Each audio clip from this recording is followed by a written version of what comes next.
I'm the sole survivor of a roller coaster that couldn't be stopped for 12 hours. Last year, I learned a lesson I will never forget. Trust your gut. I had the day off from work. I wanted to do something fun, but everyone I knew was busy. Makes sense. I mean, it was a Tuesday. I decided I'd just go to the amusement park by myself. I've done it before and had a great time. I'm a bit of a thrill seeker. Well, not too much anymore. Going 5 miles over the speed limit is about all the excitement I want out of life anymore. I got to the park at around 2 p.m. It was slow, even for a Tuesday. It gave me a sense of excitement because I knew I'd be able to ride a lot of rides without having to be there all day. At the same time, it gave me a weird, uncanny feeling. All this space and not enough people to fill it up. I ignored the feeling and moved on. I don't know about you, but whenever I go to an amusement park, I like to work my way up to the really crazy rides. I'll start small and finish off the day with my favorite. My favorite just happened to be called the Grim Reaper. It feels a little too on the nose, doesn't it? It was 7:30 p.m. and the park closed at 8 p.m. And I knew it was time to get in line for my final ride. I also made a new friend while there. We met standing in line at one of my first rides of the day. We decided after chatting the whole time in line that we'd hang out for the rest of the day. His name was Charlie. We agreed on every ride that day, except for the last. He wanted to end the night on the Mindbinder, but after some convincing, aka, the Mindbinder's line was way shorter while passing by. We decided to do the Grim Reaper last. We got in line for the Grim Reaper, and there was hardly anyone in line. It made sense, given that it was almost closing time. Do you think they will let us ride multiple times if the line stays down? Charlie said with his hands clasped excitedly in front of him. I just smiled at him and chuckled. Normally, I would have been excited too, but something in my gut felt so off. For some reason, I didn't want to go on one of my favorite rides. Maybe it was the 5 corn dogs I ate a couple hours earlier, I figured. I'm a very rational person. I wasn't the kind of person to let anxiety or worry rule over me. I always thought life was just what you made of it. When we got in line, there were about 60 people, give or take. The people in front of us did their ride, and 30 of us were left in line. People started looking at the time and saying they were tired and just getting out of line. By the time it was our turn, only 19 people were in line. I knew the ride well enough to remember that it held 20 people. So if no one else got in line, they really might let us go multiple times. I really didn't want that though. Honestly, I felt even more compelled to get out of line after all those others did too. And I didn't want to seem lame to my new friend if I wanted to get off the coaster after one ride. The time came for us to get on the ride. My heart was pounding faster than it ever had. I wondered if I was all worked up because I watched Final Destination 3 with a friend a couple weeks back. But I wasn't having visions of the terrible fate we would all face. I was just feeling off. I did everything in my power to get it to all make sense and to not worry, but nothing worked. I seriously considered just telling Charlie I didn't feel great after the last ride, but I finally found someone with my taste in roller coasters. I didn't want to let him down. We were towards the back of the line, so we didn't have much say in where we sat. We ended up in the third car from the front. I was just happy we weren't in the front car. As you get on the Grim Reaper, it plays a cheesy little jingle. Nowhere to run, nowhere to hide. The Grim Reaper will find you dead or alive. With music in the background that always sounded so dumb in the past. I couldn't believe it was getting to me. Charlie even hummed along to it while grabbing my arm with happiness. We got in our seats, and an employee came by and pulled down the metal bar restraint to secure us in our seats. It was the kind that strapped you individually over your shoulder. I'm on the chubbier side, but I can always fit into coaster seats. I've never been told I couldn't go on a ride. I'm just sometimes a little snug. It's actually kind of nice because I feel very secure. As we got strapped in, I felt the plastic-coated metal hit my shoulders and chest. It should have given me a sense of comfort and safety, but I just felt trapped. The employee walked back to the station that has the infamous big button that starts the ride. He flashed all a thumbs up and yelled, "Ready for the Reaper?" Everyone raised their hands and let out an excited scream. Except for me. I let out a large sigh, counting down the seconds, trying to imagine Charlie and I once we were off the ride and how happy we would be. The employee hit the button, and we were off. The coaster shot out of the loading station like we were a bullet being shot out of a gun. After that, it started on a relatively slow ascent up a point to a drop-off of 60 degrees, a couple of twists and turns, a big loop, and some more twists and turns. About halfway through the ride, I was enjoying myself. I was thinking about how the hard part was done, and I was safe. Just a little anxiety was all. We were rounding out our last bend when a sense of relief came over me. I could see the end of the ride. I was almost done, but the ride didn't start to slow down. Normally, the coaster starts to slowly come to a full stop several hundred feet from the end, but it was still going. As we passed by the loading area, I saw the operators look confused as we raced by. I noticed no one else was waiting in line. Someone screamed, "One more time," and everyone on board gave an excited response. Everyone except for me. Charlie looked over at me and grabbed my wrist. Yes, I knew they would let us keep going. This is awesome. He let out an excited yelp as we reached the climb to the drop. He was beaming with joy the whole rest of the lap. We passed by the loading area once again, but this time the coaster operator had a couple other people standing with him. The operator who strapped us looked red and worried. As we were whipped by the employees for our third ride of the day, the other riders were divided. Some were still excited, screaming, "Let's go! One more time!" Or, "Best day ever!" Yeah. Some people started to sound scared. Not everyone noticed the employees looking frazzled. I can promise you one thing. I noticed. We started going up the incline again. This was the slowest part of the ride, at around 10 miles per hour and slowing down a little as it reached its peak. This gave us opportunities to take a breath or try to talk, although it was only for a total of about 20 seconds. Are we stuck? I said nervously to Charlie. I'm sure we are fine. There is just a malfunction with the electrical system not activating the brakes or something. There is always a manual shutoff. He was cut off, and we went down the steep hill. We passed by yet again, this time with more people looking worried and someone standing close to where the coaster would go by. He tried to yell at us as we went by, but we couldn't really understand him. Maybe something about them working on getting us off. This time, as we zoomed by, everyone was scared and starting to panic. I guess it didn't sink in for some people what was happening until right now. We went around a fifth time, and everything remained the same. On the sixth time, we were at the peak and saw a fire truck coming into the parking lot. From the top of the incline, we had a perfect view of the parking lot, along with the side of a highway a little further out. It took 2 more loops around the track by the time the fire department got to us. Not just them, but police officers and ambulances. It started to scare me. Why did they get ambulances? Is it just protocol, or is there more to this? Someone came in a few minutes later with a big whiteboard that they used to write messages to us. The ride was too loud when passing by them to hear anything, so this was their only way to talk to us. It must have been the 12th or 13th time around when the whiteboard read, "Trying to free you at peak." I knew they couldn't write a novel for us because you can only read so much while going by so fast. But come on, people, what is that supposed to mean? I think they just wanted to tell us they were working on a way to get us down. But that didn't matter. We had been on this ride for nearly 30 minutes, and we felt sick, and our bodies hurt like crazy. A couple loops after that, we saw a fire truck trying to get underneath where the top of the ascent was. Luckily, there was a large space where the truck could pull right beside it. Unfortunately, at its peak, it's about 200 feet in the air. It also didn't have any emergency exits at the top, like most coasters do. You'd think that would be a requirement, but what do I know? We saw the fire truck start to expand the ladder that comes out the top, but it wasn't even close. We waited for the firefighters to try and figure out a solution to save us, as the audience below us was watching us like we were some kind of show. It was close to 45 minutes when the first death occurred, then one more soon after. There was a skinnier guy in a car behind me. I heard him talking about trying to slip out of the seat restraint, which secured him to his seat. The other guy he was with told him it was a bad idea. So did I. The next time we went up the ascent, he began violently wiggling and thrashing back and forth, to the point where people thought he was going to throw off the ride. He managed to wiggle about halfway out, right at the top. But, well, it didn't end very well. His leg got caught on a part of the track and yanked the rest of his body out of the bar restraint. It sent his body crashing down towards the earth. However, I think he was dead soon after he was ripped out of his seat. I didn't see too much of it, but the guy who was beside him let out an insane screech. Hearing that kind of agony as you were feeling the harsh effects of gravity hitting on your chest while going down a steep hill was truly mortifying. The screech out of nowhere stopped, and more people screamed. The man beside him had a heart attack. I could hear the symphony of moans and crying coming from the crowd watching us. I couldn't hear them before because of how loud the ride was, but they were terrified of what they saw. Police tried to escort them out of the park, but it didn't stop people from parking on the side of the road to watch and record on their phones. It made me feel disgusted. At around an hour on the ride, everyone stopped screaming or trying to talk to each other. It seemed like everyone accepted their fate. My nails were deeply embedded into Charlie's wrist. I couldn't scream anymore due to my throat feeling raw from the yelling. Even if I wanted to, I probably couldn't due to my voice giving out. I saw that I drew a little blood on Charlie, but he was too out of it to notice. He, along with a few other people, were incredibly sick. He threw up probably 5 times by this point and looked cross-eyed. Around that time, the electricity in the whole park shut down. All the lights, everything. I think they were hoping a hard reboot of the whole park would stop the ride.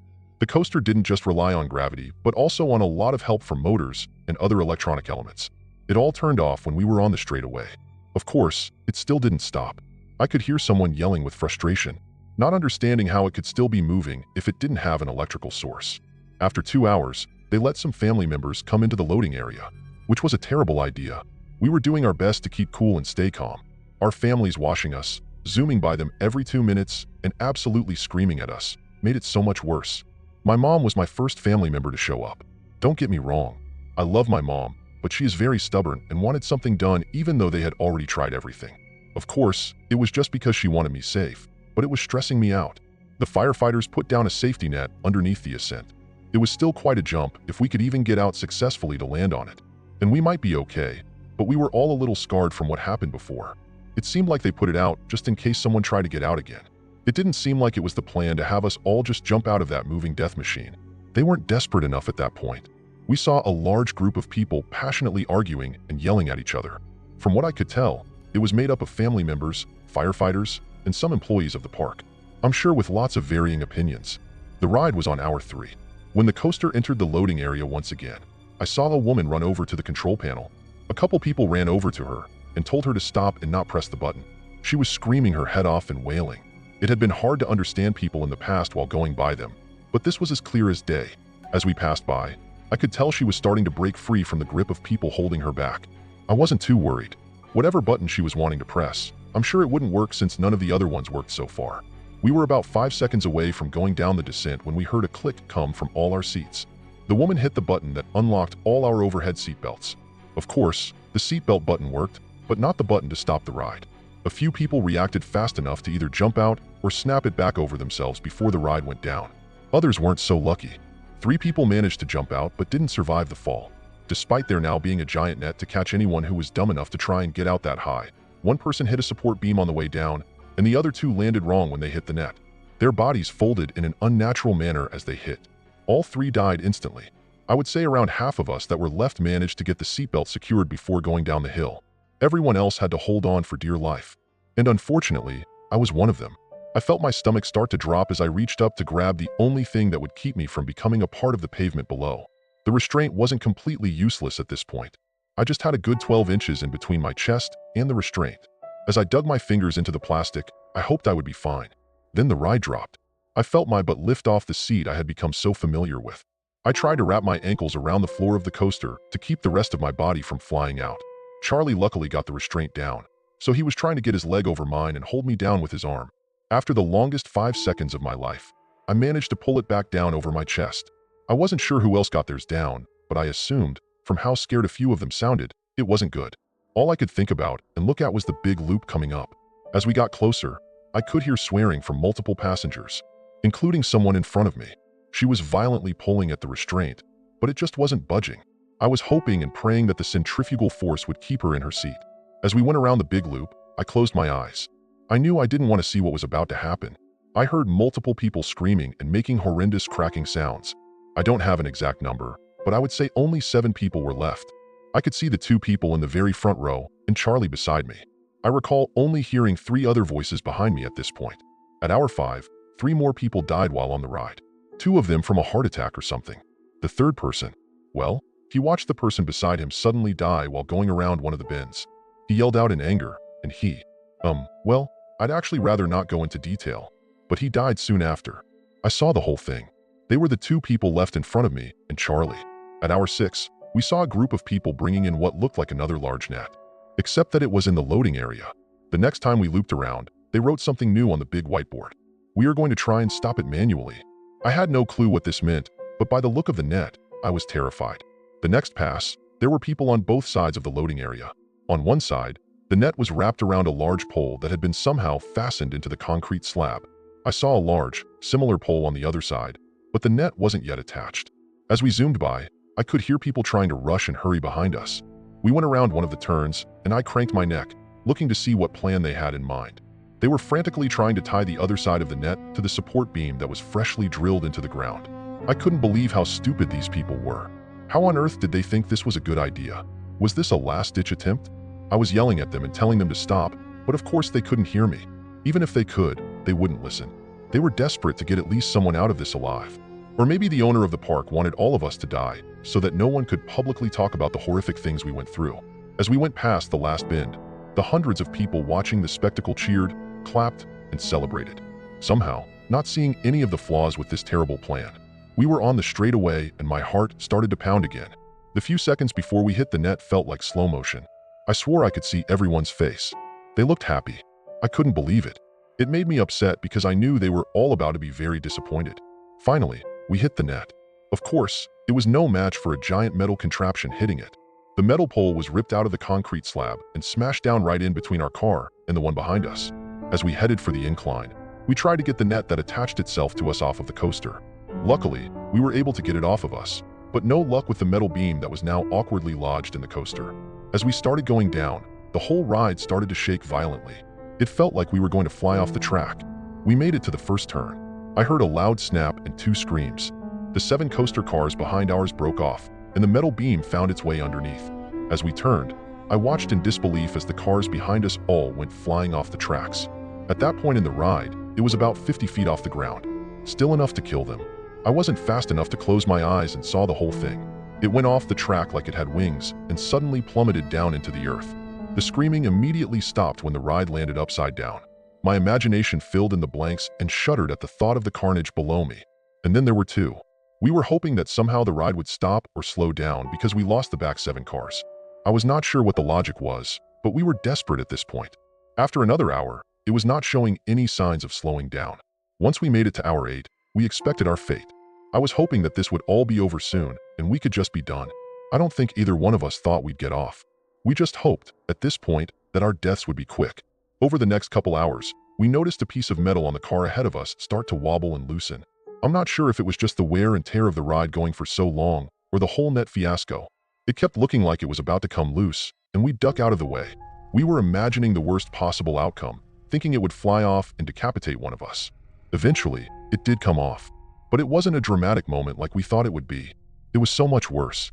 Instead of coming all the way off, it only partially came off and started grinding loudly against the track. We heard an audible cringing sound from everyone watching below. The sound was horrendous. The thin strip of metal started to find its way underneath the car. Charlie was worried it would dislodge the coaster from its tracks like we saw just hours before. He told me he was going to try and grab it. I begged him not to. After a few laps of me telling him to just leave it, he made up his mind and contorted his body to try and grab the sharp metal. I couldn't see his hand as he reached down for it, but I could see his face. Somehow, that made it worse. His expression quickly changed from focused to shocked in a matter of seconds. His face was blank. I heard screaming but had no clue what was going on. He lifted up his arm and I don't think I will ever be able to get the image of what used to be his arm out of my head. When he gripped the metal, it slipped and went deep into his forearm. I tried to grab his shoulder to calm him down, but to my shock, he was calm. He was more silent at that moment than he had been the whole day. He wouldn't even look at me. He was almost mesmerized by the sight of his bloodied, disfigured arm. I felt lightheaded and had a ringing in my ears. Watching the blood start to make its way down his entire body, then to me and the floor of the coaster. It was making me feel sick watching the blood move around the car as we went around the twists and turns of the ride. Within minutes, Charlie looked like a ghost. I did my best to try and wrap his arm up with shreds of my shirt, but it was completely pointless. I don't think an old t-shirt can help when you see the bone. I tried to talk to him. I tried to make him feel as comfortable as I could, but it was no use. He was fading in and out of consciousness. We began going up the ascent, and he finally looked over at me. I couldn't begin to explain all that I saw in his eyes. I could see the pain and sadness, but also the relief. He knew he was going to die, but I don't think he cared. He gave me a weak nod of the head and looked ahead when we went down the hill. I tried to keep a close eye on him this lap, but it was honestly hard to look at him. I heard him take a deep breath right before the loop. When we finished the loop, I looked over at him, and well, he was gone. I was now left alone in the death trap. I never imagined it could have gotten any worse. But having a dead body sitting next to you on a roller coaster is not something I would recommend. I was sitting in shock next to my dead friend for a couple hours. I was frozen in fear, not wanting to even think of a way out. After gaining some courage, I contemplated my next move. I came back into reality and realized the coaster was going just slightly slower. It wasn't significant, but if the loops were taking just slightly longer than before, that damn piece of metal that killed Charlie must have made its way underneath and not derailed it but slowed it down. I ended up taking off my shoes and Charlie's shoes.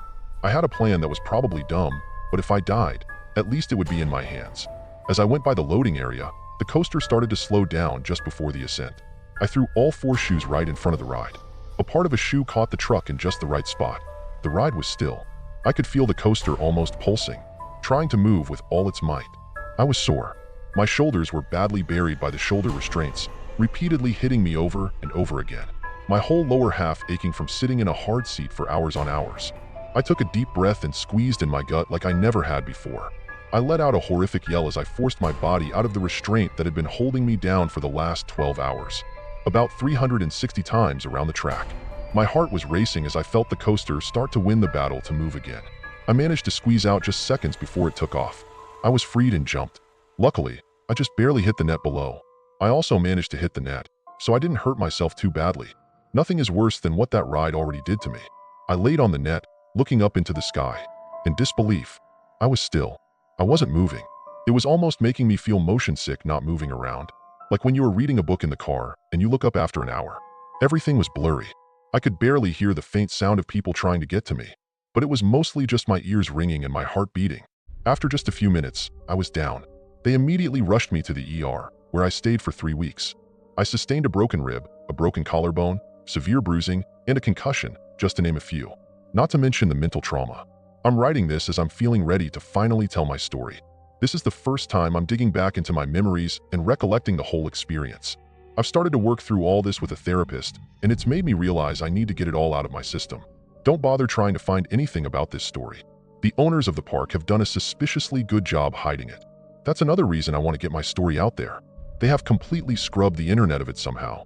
Although talking with a professional has helped, there are still some sounds and images that I can just never completely get out of my head. If you take one thing from my story, it's that you should trust yourself. Even if you don't believe in a higher power or gut instincts. If you have a feeling, trust it. Please.